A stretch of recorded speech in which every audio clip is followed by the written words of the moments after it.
The blue energy shields around Serenity Prime flickered like dying candles in the darkness of space.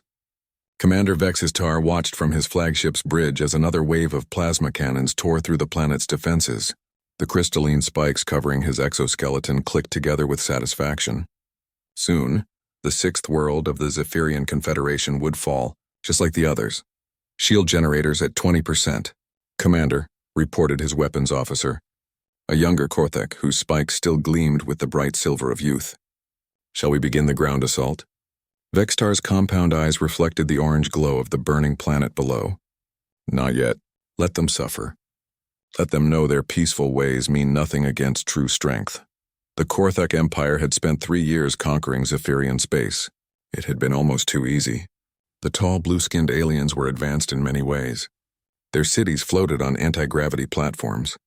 Their ships could travel between stars in days instead of months. They could even speak to each other with their minds across great distances, but they had one fatal weakness: they refused to fight.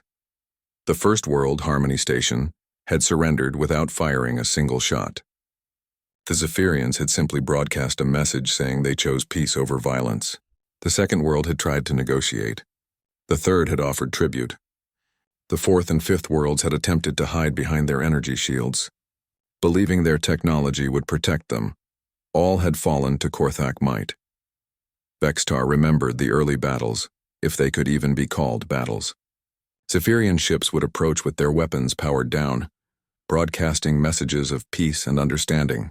They would try to establish diplomatic contact even as Korthak plasma beams melted through their hulls. Some had activated their shields and retreated. Others had simply given up. The Korthak way was different. Every Korthak learned to fight before they learned to walk. Their crystal shells could deflect most energy weapons. Their ships were built like fortresses, designed to ram through enemy formations and blast everything in their path.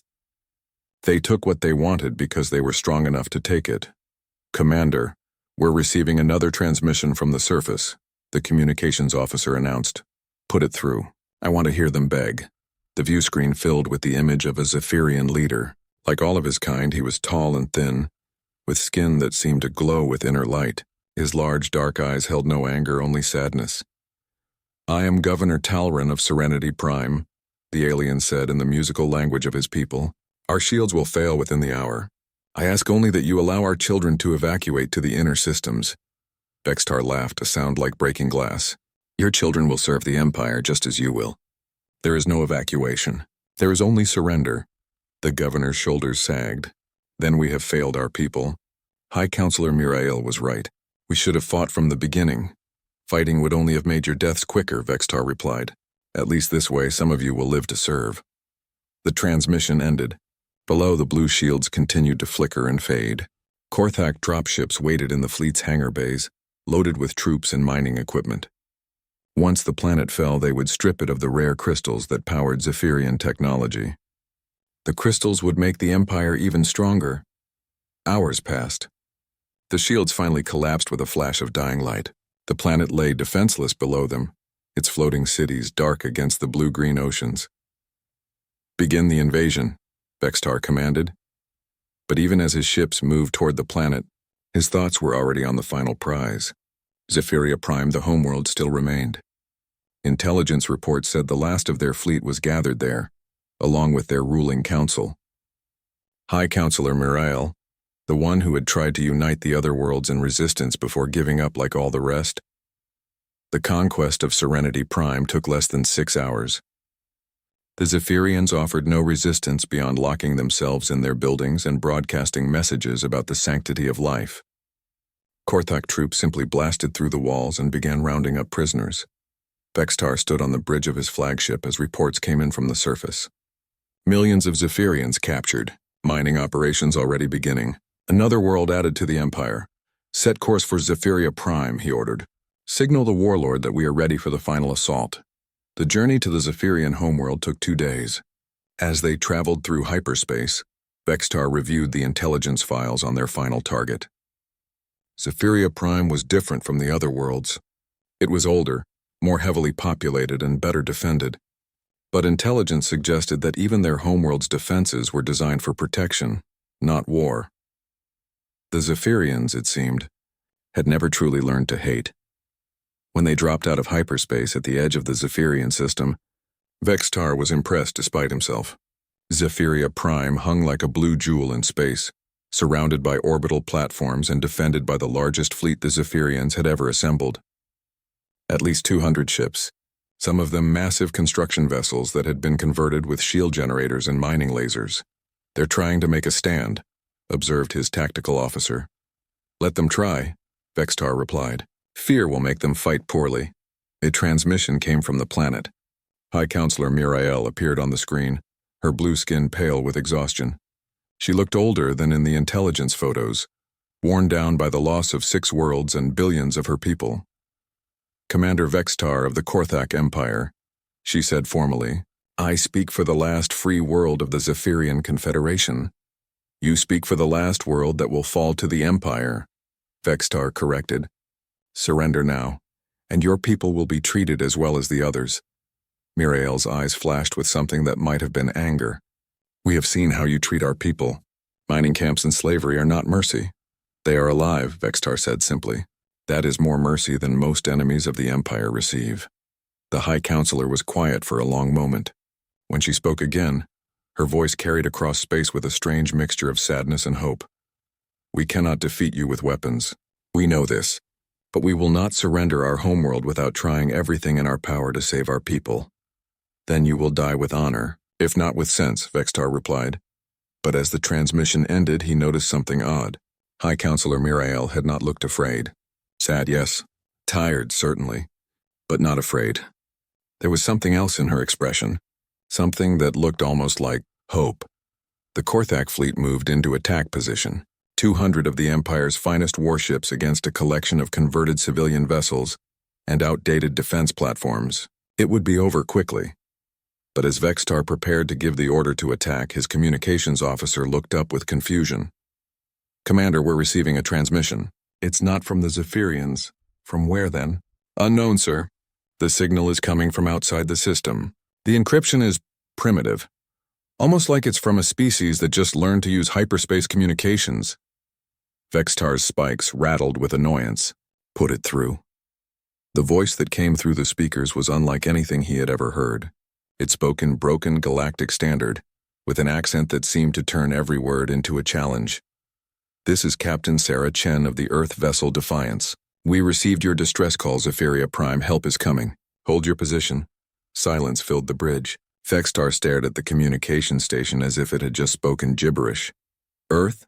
he said finally. "What is Earth?" "Unknown species, Commander.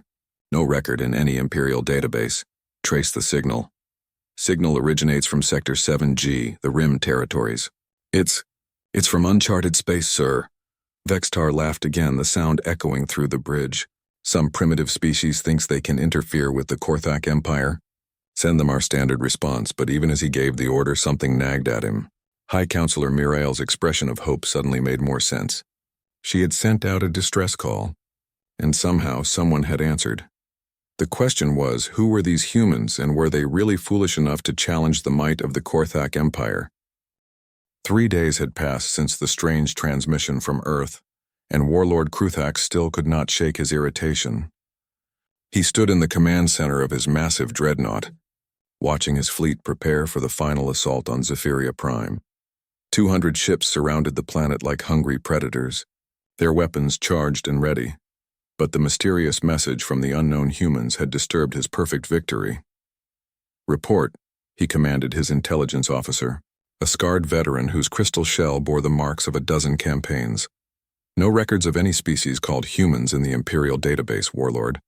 The signal came from a system in Sector 7G, approximately 47 light-years from here. Our long-range sensors show no major civilization in that area." Kruthax's massive claws clicked against the metal railing. At twice the size of a normal Korthak, the warlord had earned his position through strength and cunning. He had conquered 17 star systems for the Empire. No unknown species had ever dared to challenge him. "What do we know about this Sector 7G? "Outer Rim territory, Warlord. Mostly empty space. There are several small star systems, but our surveys classified them as uninhabited or primitive. Nothing worth the Empire's attention. And yet someone from there thinks they can help the Zephyrians?" Kruthix turned to his communications officer. Send a response to these humans. Tell them they are interfering with Imperial business and should withdraw immediately. The message was transmitted using standard Korthak intimidation protocols. It included detailed recordings of the destruction of the other Zephyrian worlds, casualty reports, and clear warnings about the consequences of opposing the Empire. Most species that received such a message either fled or surrendered immediately. The human response came back within hours. "This is Admiral Rodriguez of Earth Defense Command," the voice said in that same strange accent. "We have reviewed your message. Your demands are rejected. Any further attacks on Zephyrian civilians will be considered acts of war against Earth and her allies." The entire command center fell silent. Several junior officers exchanged nervous glances. In 300 years of Imperial expansion, no one had ever rejected a Korthak ultimatum so directly. Kruthak's shell plates shifted with suppressed rage. "Send them our military specifications. Show them what they face." The transmission included detailed information about the Korthak fleet. 200 warships, each heavily armed and armored. Plasma cannons capable of melting through any known defense. Dropships carrying tens of thousands of battle-tested troops. The combined firepower to reduce entire planets to dust. The human response was even shorter than before. "Understood. See you soon." Commander Vextar was summoned to the Warlord's flagship that evening. He found Kruthak studying star charts in his private command chamber, his massive form hunched over tactical displays. "These humans trouble you, Warlord?" Vextar asked carefully. "They should not exist," Kruthak replied without looking up. "Our scouts have mapped every major civilization in this sector. No species called humans has the technology for interstellar communication, let alone the ability to project force across 47 light-years. Perhaps they are lying about their capabilities. Many primitive species make empty threats when faced with superior force." Kruthak finally turned to face his subordinate. "Perhaps, but High Counselor Miriel seems to believe help is actually coming. Her people are no longer trying to evacuate. They're preparing defenses, it was true. Since the human transmission, the Zephyrians had stopped their desperate attempts to flee the system.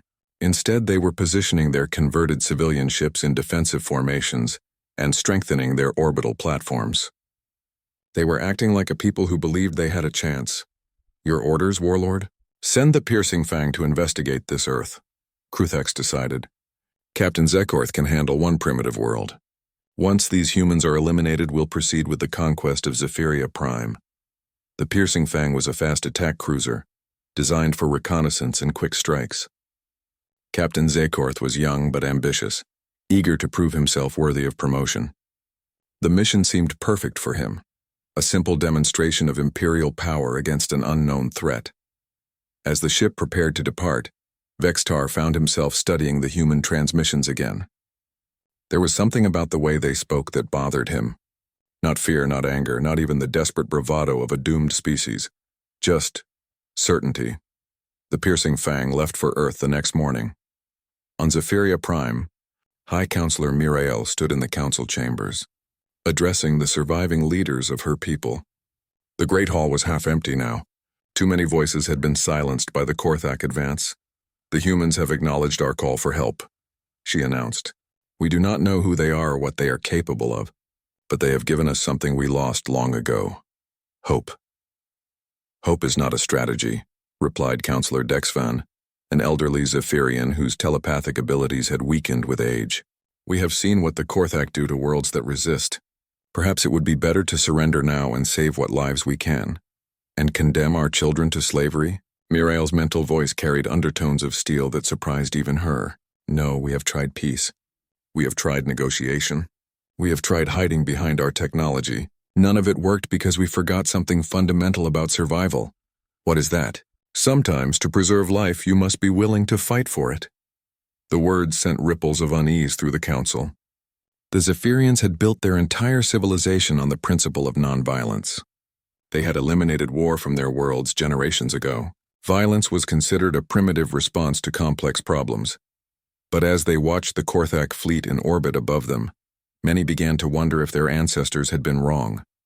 "What do you propose?" asked Counselor Vareth, the youngest member of the surviving leadership. "We prepare to fight, not as conquerors or aggressors, but as protectors of our people and our way of life." We modify our ships, we strengthen our defenses, and we wait for these humans to arrive. And if they don't come? Mirael's mental voice was steady. Then we die as free Zephyrians, not as Imperial slaves. The vote was close, but it passed. For the first time in their recorded history, the Zephyrian Confederation voted to prepare for war. Across the system, civilian ships were hastily fitted with shield generators and mining lasers. Orbital platforms received additional armor plating. The planet's defense grid was strengthened with every available power source. The Zephyrians didn't know how to build weapons of war, but they were excellent engineers. If these mysterious humans were really coming to help, they would find allies who were finally ready to stand and fight. 3 days later, long-range sensors detected a single ship dropping out of hyperspace at the edge of the system. It wasn't human. The energy signature matched Korthak technology. But it was alone, and it was broadcasting urgent distress calls. The ship was the Piercing Fang, and it was running from something. Captain Zekorth's transmission was barely coherent, filled with static and panic. Imperial Command. This is Zekorth. Request immediate reinforcement. The humans. They're not. By the Crystal Throne, they're not what we expected. The transmission cut to static. Long-range sensors showed the ship's engines failing, its weapon systems offline. Whatever had happened at Earth, the Piercing Fang had barely escaped. On his flagship, Warlord Kruthak stared at the damaged ship with growing unease. The Piercing Fang was one of the Empire's finest vessels, crewed by experienced warriors. What could have reduced it to a fleeing wreck? Signal the Piercing Fang, he ordered. I want a full report. But before the signal could be sent, new contacts appeared on the sensors. Ships were dropping out of hyperspace near the outer planets. Not one or two, but dozens. The energy signatures were unlike anything in the Imperial database. The humans had arrived. And suddenly, High Counselor Mirael's expression of hope no longer seemed foolish at all. Captain Zekorth had expected to find a primitive world when the Piercing Fang arrived at Earth. What he found instead made him question everything he knew about the galaxy. The blue planet hung in space like a jewel, but it was not defenseless. Orbital platforms surrounded it in complex patterns, their surfaces bristling with weapons and sensors. The moon was covered with installations that gleamed like metal cities. Asteroid mining stations dotted the outer system, connected by streams of cargo ships and patrol vessels. This was not the work of a primitive species. Captain, we're detecting over 300 separate installations, reported his sensor officer. Voice tight with nervousness. Energy readings are significant. Zekorth studied the tactical display. The humans had turned their entire star system into a fortress. Every asteroid, every moon, every orbital platform was part of an interconnected defense network. It was impressive, he had to admit, but it was still no match for Korthak military might. Open a channel, he commanded. Standard intimidation protocol. The transmission went out on all frequencies, broadcasting the might and authority of the Korthak Empire. Zekorth had delivered the same message to dozens of worlds. It usually resulted in immediate surrender or panicked attempts at negotiation. The human response was neither. This is Admiral Rodriguez of Earth Defense Command, came the reply in that strange, clipped accent. You are Captain Zekorth of the Korthak vessel Piercing Fang. You have entered human space without permission and have been identified as hostile forces threatening our allies. You have 30 seconds to withdraw or face the consequences. Zekorth's mandibles clicked with amusement. You know who I am? We intercepted your communications with your fleet. We know exactly who you are and what you've done to the Zephyrians. 25 seconds. The casual certainty in the human's voice was unsettling. They spoke as if they held all the advantages, despite facing a ship that could reduce their installations to scrap metal. I represent the Korthak Empire, Zekorth replied, letting threat creep into his voice. We have conquered 17 star systems. Our fleet number's in the hundreds. Your little defensive platforms cannot stop us. 15 seconds. We suggest you use them to turn around. Zekorth had heard enough. These humans clearly needed a demonstration of Korthak's superiority. He targeted the nearest orbital platform, a modest installation that looked like a communications array. Fire. The Piercing Fang's main plasma cannon lanced out, a beam of superheated energy that could melt through the hull of any known starship. It struck the human platform dead center. The platform's shields absorbed, The blast without even flickering. Time's up, said Admiral Rodriguez. What happened next redefined Zekorth's understanding of space combat. The human response wasn't a single massive strike or a coordinated volley from their platforms. Instead, the space around Earth suddenly filled with small, fast-moving objects. Hundreds of them, too small to be ships but too large to be missiles. Kinetic kill vehicles, reported his weapons officer with growing panic. They're launching solid projectiles at near light speed. Zekorth watched in horrified fascination as streams of metal projectiles converged on his ship. The piercing Fang's armor could stop energy weapons and resist most explosive devices, but simple chunks of metal moving at incredible velocity were another matter entirely. Evasive maneuvers, he ordered. But the human projectiles weren't just fast, they were smart. As his ship changed course, the incoming rounds adjusted their trajectories to compensate. Worse, new waves kept launching from different platforms, creating a web of destruction that seemed impossible to escape. The first impact sent shockwaves through the ship. Then more struck and more. The piercing Fang's crystal armor began to crack under the relentless bombardment. Shields failing, called his defense officer. Hull integrity at 60% and falling. Zekorth tried to return fire, but every time his gunners locked onto a human installation, electronic interference scrambled their targeting systems. The humans weren't just attacking with kinetic weapons, they were using some kind of cyber warfare to turn his own ship against him. Engineering reports weapon. Control systems are compromised, his tactical officer announced. Something is rewriting our targeting protocols. How is that possible? Unknown, Captain. The interference appears to be coming from everywhere. That was when Zekorth realized the humans had done something no enemy had ever managed before. They had anticipated his attack. They had studied Korthak tactics and technology, and they had prepared specific countermeasures. The kinetic bombardment suddenly ceased. For a moment, Zekorth dared to hope it was over. Then his sensors detected new contacts approaching. Small ships moving with the swift precision of predators. 6 human vessels approaching, reported his sensor officer. They're not like any ship design in our database. Zekorth studied the tactical display and understood why. Human ships didn't follow standard design principles. Some were sleek and elegant, clearly built for speed. Others were blocky and heavily armored, designed to absorb punishment. A few looked like they had been assembled from spare parts by different manufacturers.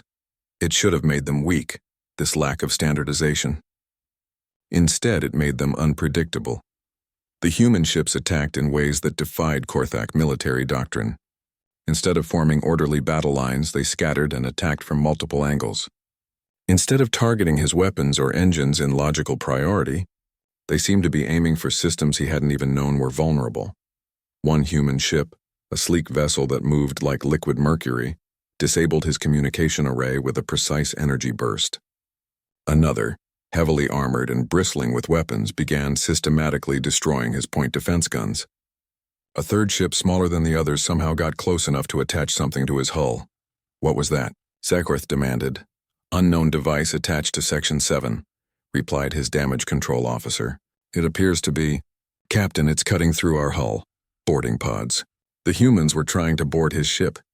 Zekorth almost laughed at the audacity. No species had ever successfully boarded a Korthak vessel. His crew were trained warriors, each one worth 10 soldiers of any other race. The first human marines to cut through his hull changed that assessment quickly. They moved like nothing Zekorth had ever seen. Where Korthak warriors relied on strength and their natural armor, humans seemed to rely on speed, coordination, and tactical thinking. They used their ship's corridors against his crew, turning every corner into an ambush point. Worse, they had weapons designed specifically for fighting in confined spaces. Sonic disruptors that could stun a Korthak through their crystal shell, electromagnetic pulse grenades that disabled their communication implants, adhesive foam that could trap even the strongest warrior in place. Captain, human forces have reached Deck 5, reported his security chief. They're advancing on the bridge. How many? Unknown. They're using some kind of stealth technology. Our sensors can't get accurate counts. Zekorth grabbed his personal weapon, a plasma rifle that could cut through battle armor, and prepared to make his last stand. But when the bridge doors finally burst open, what came through wasn't what he expected. The human marine who entered first was smaller than any Korthak warrior. wearing armor that looked almost primitive compared to Imperial technology. But the way she moved, the way she swept the room with her weapon, spoke of professional competence that made Zekorth's shell plates rattle with unease. "Captain Zekorth," the human said, her voice calm despite being in the middle of a battle. "I'm Sergeant Martinez, Earth Marines. Your ship is captured, your crew is secured, and your weapons are offline. Do you surrender? Or do we continue this conversation the hard way?" Zekorth looked around his bridge. His officers were on the floor, secured with those strange adhesive bonds. His tactical displays showed red lights throughout the ship. Somehow, in less than 20 minutes, a handful of human Marines had captured a Korthak warship. "This is impossible," he said. "No, sir," Sergeant Martinez replied, lowering her weapon slightly. "This is just Tuesday for us."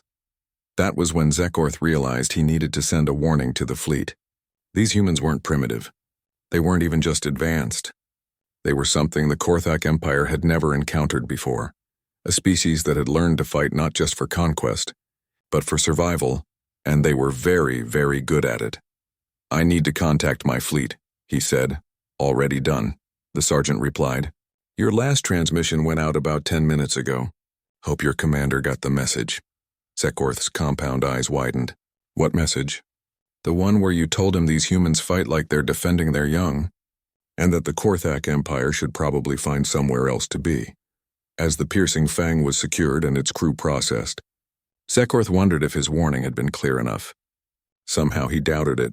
Warlord Kruthex had never backed down from a fight in his life. He was about to learn why that might have been a mistake.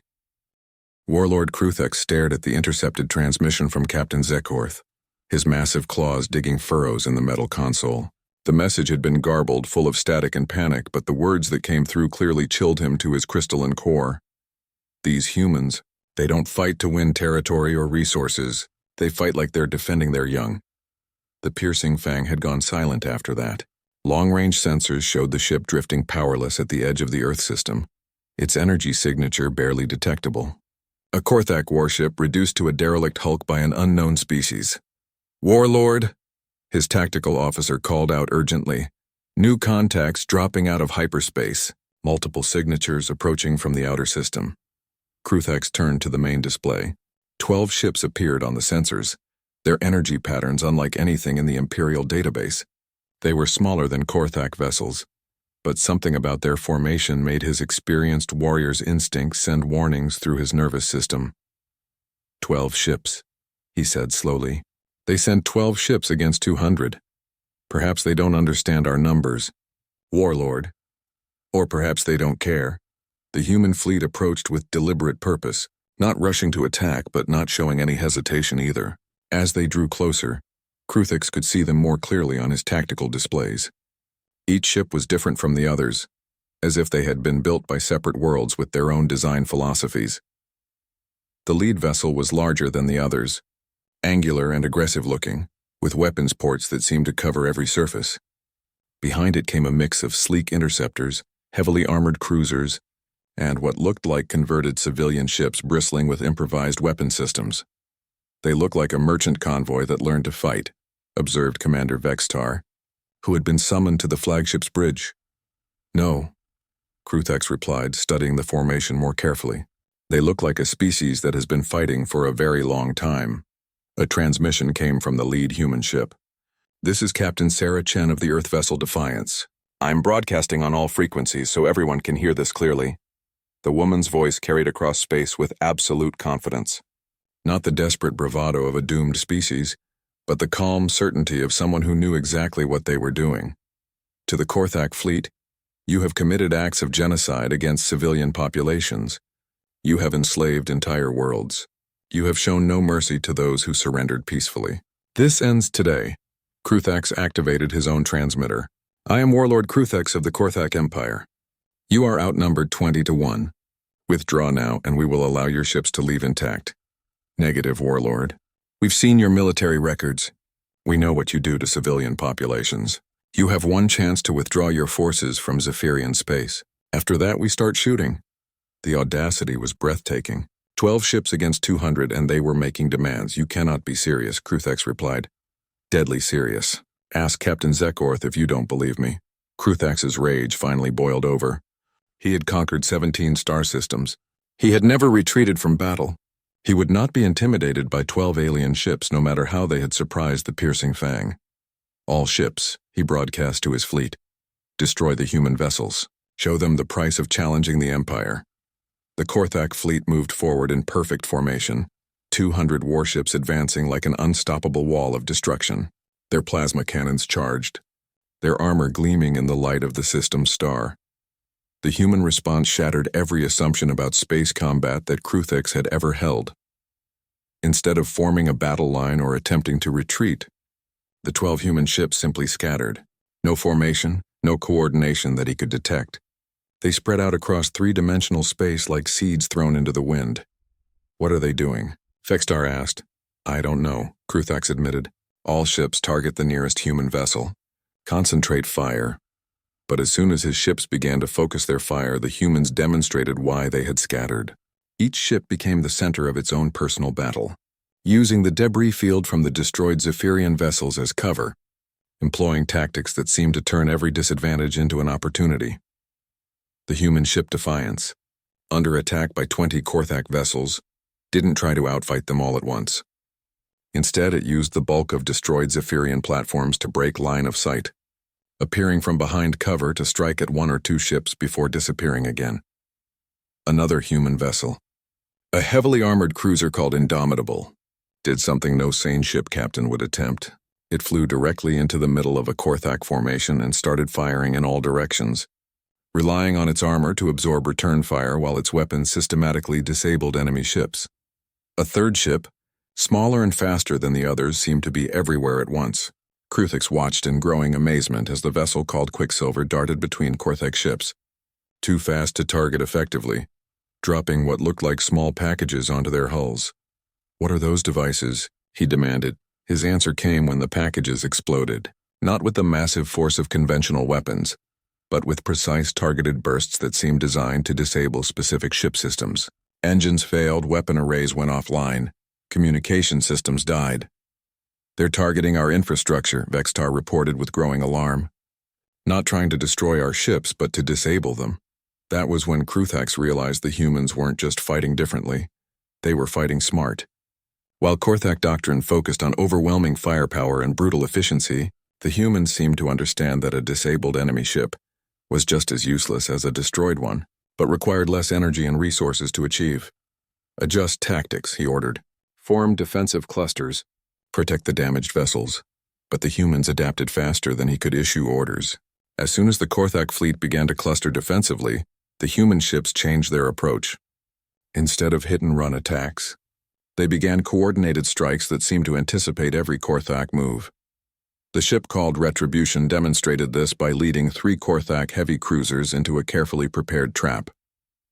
The human vessel appeared to be retreating, drawing its pursuers around a large piece of debris. When the Korthak ships followed, they found themselves facing not one human ship but 4, positioned perfectly to catch them in a crossfire. How are they coordinating so effectively? Vextar asked. Our communications are being jammed, but theirs seem unaffected. Kruthix was beginning to understand. They're not using standard communications. Look at their movements. They're anticipating each other's actions. It was true. The human ships moved like pack hunters, each one seeming to know instinctively where the others would be and what they would do. When one ship was overwhelmed, another would appear to provide support. When an opportunity presented itself, multiple ships would converge without any apparent signal being sent. But what truly unnerved Kruthix was the human weapons. They weren't just powerful, they were creative. He watched in fascination as one ship fired what looked like a standard energy beam, only to have it split into a dozen smaller beams that struck different targets simultaneously. Another human vessel launched missiles that didn't just explode on impact. Instead, they attached themselves to Korthak ships and began cutting through the hull with focused energy beams, like mechanical parasites. A third ship deployed something that could only be called a gravity weapon, a device that created localized distortions in space-time, pulling Korthak vessels off course and making accurate targeting impossible. Warlord, his communications officer called out. We're receiving a transmission from High Counselor Mirael. The Zephyrian leader appeared on screen. Her expression transformed from despair to amazement. Warlord Kruthax, I offer you the same chance you offered us. Surrender now, and your crews will be treated according to the laws of war. Laws of war? Kruthax snarled. There are no laws in war except victory and defeat. Perhaps that's why you're losing. Captain Chen's voice cut in over the channel. Defiance to all Korthak vessels. Your warlord has refused surrender. All ships are now considered hostile. Rules of engagement are weapons-free. The change in the human attack pattern was immediate and devastating. Where before they had been precise and measured, now they became relentless. The ship called Vengeance lived up to its name, systematically hunting down Korthak vessels that had shown particular cruelty in the conquest of Zephyrian worlds. The Hammer, a massive human dreadnought that had been hanging back, finally entered the battle. Its weapons were unlike anything Kruthax had ever seen. Energy beams that could cut a Korthak cruiser in half. Projectile weapons that fired streams of metal at velocities that defied physics, and something that could only be described as controlled lightning. Warlord, Vextar said quietly, we've lost 60 ships. Our formations are broken. Perhaps we should consider. No retreat, Kruthax roared. The Empire does not retreat. But even as he said it, he watched Captain Chen's ship make what could only be called a suicidal attack run. The Defiance, badly damaged and outnumbered 50-1, accelerated directly toward his flagship. Kruthax smiled grimly. Finally, these humans would show their true nature.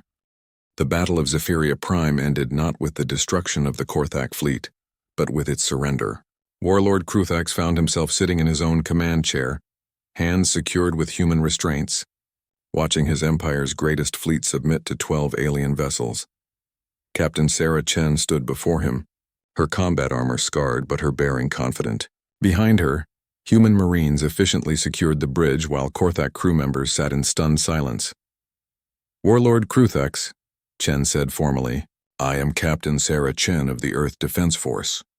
You and your fleet are hereby under arrest for crimes against sentient life, including genocide, slavery, and the destruction of civilian populations.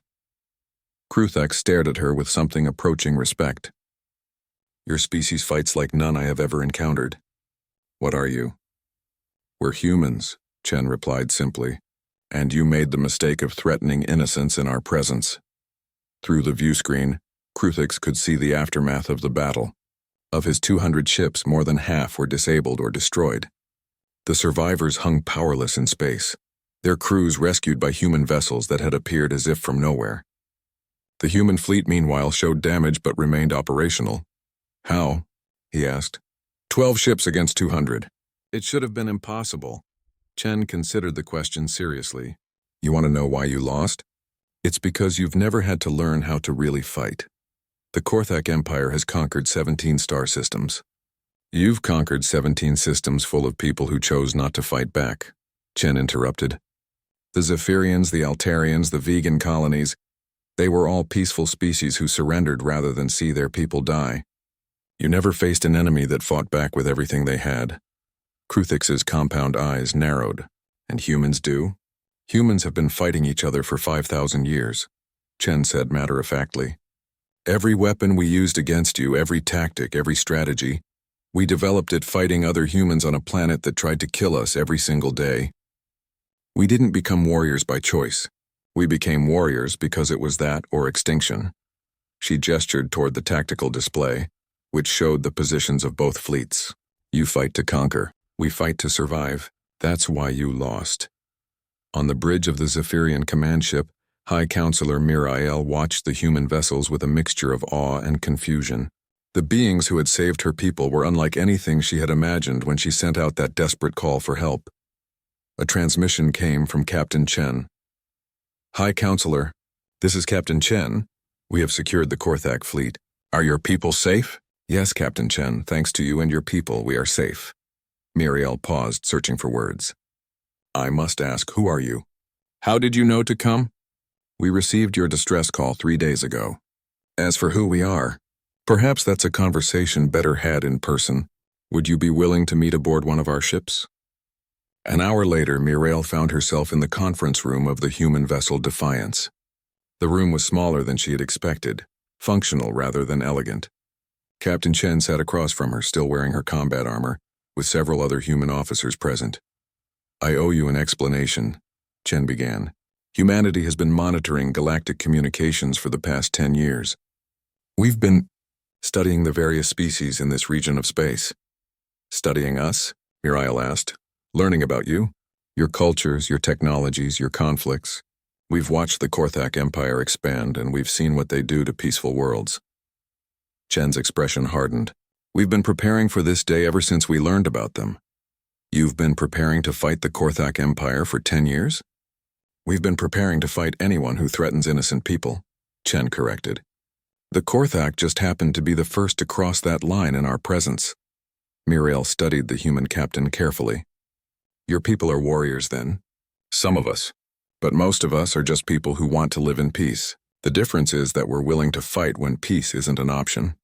Chen leaned forward slightly. High Counselor, we'd like to propose an alliance. An alliance? Earth and the Zephyrian Confederation. Mutual defense, shared technology, cultural exchange. We protect each other from threats like the Korthak Empire. Muriel was quiet for a long moment. What would humanity gain from such an alliance? You have shown that your military capabilities far exceed ours. Your people have technologies we could learn from. Your medicine, your energy systems, your peaceful philosophies. And frankly, Chen smiled slightly, it would be nice to have friends in the galaxy who share our values. And the Korthak? We'll be held accountable for their crimes.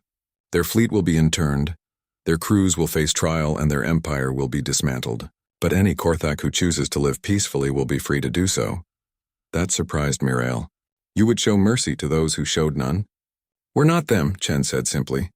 We fight to protect, not to conquer. There's a difference.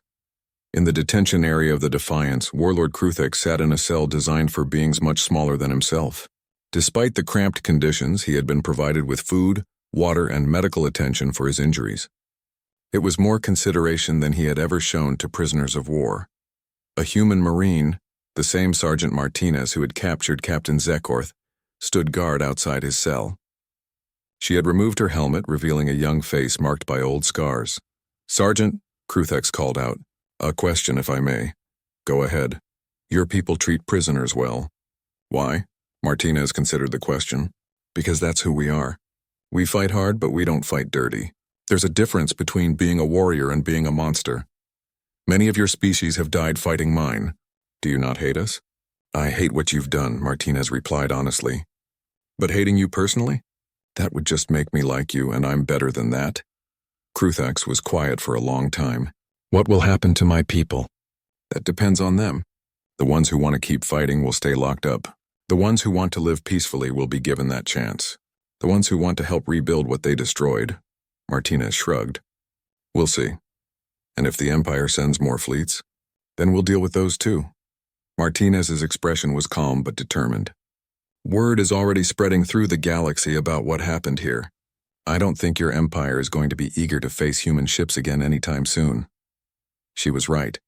Across Korthak space, news of the defeat at Zephyria Prime was causing unprecedented shock. For the first time in 3 centuries, the Korthak Empire had been decisively defeated. Worse, they had been defeated by a species that most of them had never heard of. Emergency sessions were called in the Imperial Council. Fleet commanders demanded to know how 12 alien ships had destroyed the Empire's finest fleet. Intelligence officers scrambled to learn everything they could about humanity and Earth. What they found terrified them. Humans had not just defeated the Korthak fleet. They had studied them, anticipated them, and countered every advantage the Empire possessed. The humans had weapons and tactics that suggested a species born for warfare, but their treatment of prisoners and civilians suggested a moral code that the Empire had never encountered. Within a week, the Korthak Empire announced a unilateral ceasefire in all ongoing military operations. It was the first time in their history that they had voluntarily stopped expanding. 3 months later, High Counselor Mirael stood in the rebuilt council chambers on Zephyria Prime, addressing not just the surviving Zephyrian leadership, but representatives from dozens of worlds that had suffered under Korthak rule.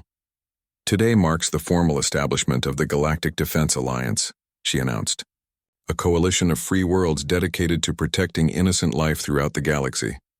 In the audience, Captain Chen sat with other human representatives. Earth had become the newest member of the galactic community, but more importantly, it had become its protector. The humans have shown us something we had forgotten, Muriel continued. That peace is not the absence of conflict but the presence of justice. That sometimes, to preserve life, we must be willing to defend it. After the ceremony, Chen found herself walking through the rebuilt Zephyrian capital with Muriel. The floating city had been restored to its former beauty, but now it also incorporated defensive systems designed with human assistance. Do you think there will be other threats like the Korthak? Muriel asked. Probably, Chen replied honestly. The galaxy is a big place and not everyone in it is going to be peaceful. And humanity will face them? Chen smiled. Humanity will face them, along with our friends and allies. That's the point of the alliance. No one faces threats alone anymore. Muriel nodded thoughtfully. Captain Chen, I have one more question. When you first received our distress call, why did you decide to help? You didn't know us. We could have been lying or exaggerating the threat. Chen was quiet for a moment, looking out over the restored city, because that's what humans do. When someone calls for help, we answer. It's not always smart and it's not always safe, but it's who we are. Even for strangers? Especially for strangers. Friends help friends, that's expected. But helping someone you don't know, just because it's the right thing to do,